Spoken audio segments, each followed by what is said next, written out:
Boa tarde a todos e a todas.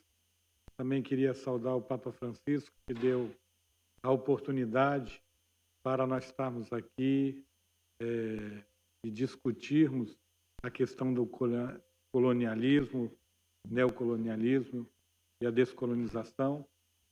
Também os meus agradecimentos ao Cardeal Turkson, ao Monsenhor Stefano, também o pessoal que organizou esse evento, particularmente a Copajus da África e também das Américas. A minha reflexão de hoje é um pouco mais voltada sobre a descolonização, que é o mote deste painel. E eu pego o exemplo do Brasil, se me permitem, porque me parece que o Brasil é muito paradigmático neste processo de descolonização. A descolonização no Brasil foi marcada pela continuidade do poder político, econômico e social, e da perpetuação da exploração e da violência, e mais ainda, da exclusão. Porque, como disse o professor Boaventura Santos, também o Ramon e o professor Eduard, o capitalismo talvez seja o elefante que está na sala. E ele vive em crise, porque ele não é sustentável, como muito bem foi dito. Porque não é possível acumulação infinita e nem manter um sistema de exclusão permanente de pessoas, em que alguns têm e muitos outros nada têm. E no caso brasileiro, a descolonização aconteceu, digamos assim, em duas etapas, na independência e na proclamação da República. A monarquia, regida por descendentes da coroa portuguesa, foi mantida com a independência do Brasil, que aconteceu em 1822. E tinha como ascendência, digamos assim, o que a Constituição de 1824, a primeira Constituição do Brasil, classificou como poder moderador, que era o predomínio da força do rei do Brasil, agora imperador Dom Pedro I, sobre as demais forças políticas. No Brasil, sai o rei de Portugal e entra o filho dele, que é Dom Pedro I. E do filho passa para Dom Pedro II, o neto do rei de Portugal. Então, um processo de descolonização muito interessante, porque você não tem uma troca do agente que está no poder, uma vez que a própria família real portuguesa se mantém. Tanto é que Dom Pedro I, quando morre o rei de Portugal, em 1831, ele volta para Portugal para assumir a coroa portuguesa e deixa o seu neto, então uma criança no Brasil. O poder moderador, este que eu falei, é atribuído a ele. E até hoje nós vemos sombras deste poder moderador que volta e meia, sempre em que há uma força mais arrojada no campo político, volta a dominar e a tomar o poder de uma maneira interventiva. No caso brasileiro, todos olham a grandeza do Brasil e vê como que o Brasil é grande. Só que isso teve um custo também. A grandeza territorial da América de língua portuguesa foi forjada militarmente, subjugando as diferenças regionais. Houve algumas rebeliões, digamos assim, algumas revoltas em alguns estados do Brasil que foram julgadas pelo poder central, então regido pela regência, já que Dom Pedro II era uma criança. E essas características, elas se mantêm da centralidade do Estado brasileiro, da Federação Brasileira, ela vai se manter até os dias atuais.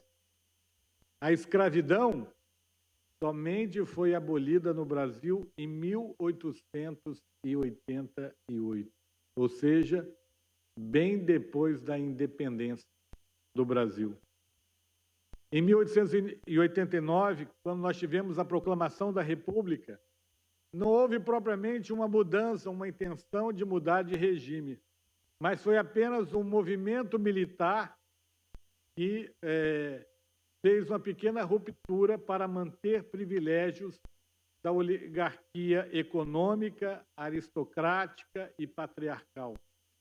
A Constituição que se seguiu no Brasil, de 1889, que inclusive estabeleceu assembleias nas províncias, hoje estados, garantia os direitos de cidadãos aos ricos, homens, brancos e ricos. O voto feminino só veio muitos anos depois. Isso tudo está vinculado a esse processo de descolonização, que, no fundo, apenas muda a cara do poder político, mas mantém essa estrutura de dominação econômica. Como consequência desse processo de descolonização, o Brasil carrega esse presidencialismo centralizador, com elites políticas em muitos estados, o que a gente chama de coronelismo, em que alguns estados, aquele rico, que era o cidadão, mantém a sua ascendência política até os dias atuais. Nós temos esses pensamentos intervencionistas ainda fruto do poder moderador, que pode, hoje não mais está na Constituição brasileira, há muito tempo não está mais, desde a proclamação da República, mas que volta e meia é uma sombra que nos assusta, como nós vimos no dia 8 de janeiro deste ano. Também temos a questão da precarização e a exploração econômica do trabalhador, inclusive de forma análoga à escravidão. Esse modelo de escravidão se encerra em 1888, mas há uma precarização e há formas de trabalho análogo à escravidão. Continuamos com as desigualdades regionais, o racismo estrutural, que é herdado deste processo de colonização e descolonização, uma dívida externa. O Brasil, quando se torna independente, ele, para ser reconhecido por outras nações, ele paga, ele faz uma dívida externa, que até hoje nos aprisiona.